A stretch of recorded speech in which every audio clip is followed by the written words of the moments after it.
Jerusalem, the Palestinian militant group Hamas backed a plan to reconcile with its rival Fatah on Thursday, after more than a decade at loggerheads that left the Palestinian territories split between competing leaderships. No details of the deal to form a unity government were immediately made public, and major obstacles remain, including the fate of Hamas's powerful armed wing, that have blocked past unity bids. But the latest moves had envoys from both sides making public gestures at cooperation. Televised coverage showed Hamas deputy leader Saleh al-Aruri and Fatah official Azam al-Ahmad singing the tentative deal in Cairo. Egypt has been brokering talks. Palestinian President and Fatah leader Mahmoud Abbas welcomed the possible pact as a final agreement to end the division, the Agence France-Presse news agency reported.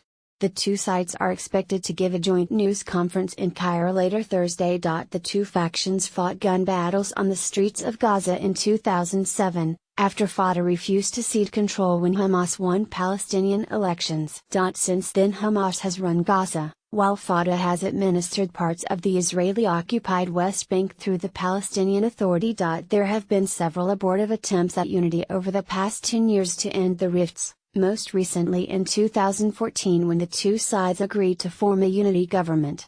However, Hamas has continued to run Gaza through a shadow administration. This time though, some Palestinian officials say that the conditions are more conducive to reconciliation. Gaza is in the midst of a worsening humanitarian crisis that has paralyzed daily life for its 2 million inhabitants.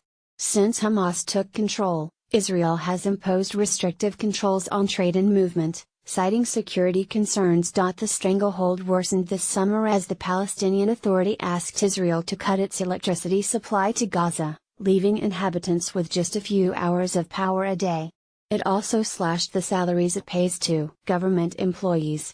Hamas has said it is willing to allow the unity government to take administrative control of Gaza. Meanwhile, reconciliation is now increasingly in the interest of influential regional players. Egypt is attempting to stamp out an insurgency in its Sinai Peninsula by militants who have pledged allegiance to the Islamic State. It has accused Hamas of aiding the militants, allowing them to cross the border for medical treatment. Through the deal, Egypt can pressure Hamas to safeguard Egyptian security in Sinai, said Qais Abdul Karim, a member of the Palestinian Legislative Council. Egypt is putting all its weight behind these efforts, he said, adding that it also has interests in drawing Hamas away from the Muslim Brotherhood, which has faced brutal crackdowns in Egypt since the ouster of Egypt's Brotherhood president, Mohamed Morsi, in 2013.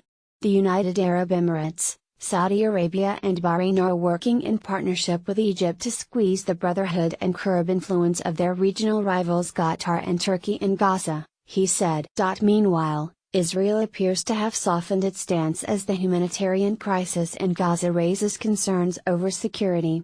Israel has fought 3 wars with Hamas and in the past has raised objections to Palestinian reconciliation with the group. Still, Israeli Prime Minister Benjamin Netanyahu has raised public concerns about the efforts to reconcile. We have a very straightforward attitude toward anyone who wants to effect such a reconciliation, recognize the state of Israel, dismantle Hamas's military wing, sever the relationship with Iran, which calls for our destruction, he said earlier this month, according to Israeli press reports. The question of what to do about Hamas's armed wing of more than 20,000 militants remains a major sticking point. Talks in Cairo have so far focused on humanitarian issues such as electricity and the opening of Egypt's border with Gaza, Palestinian officials said.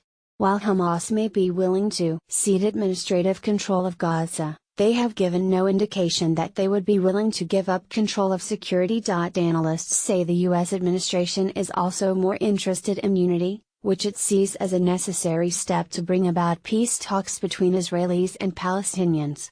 President Trump has pledged to bring the two sides together in the ultimate deal.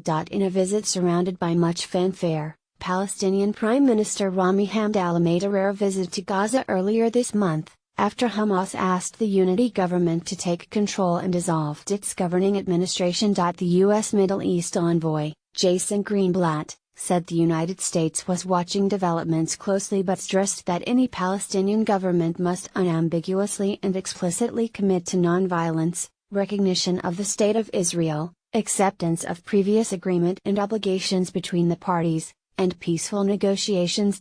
On the ground in Gaza, hope is damped by T.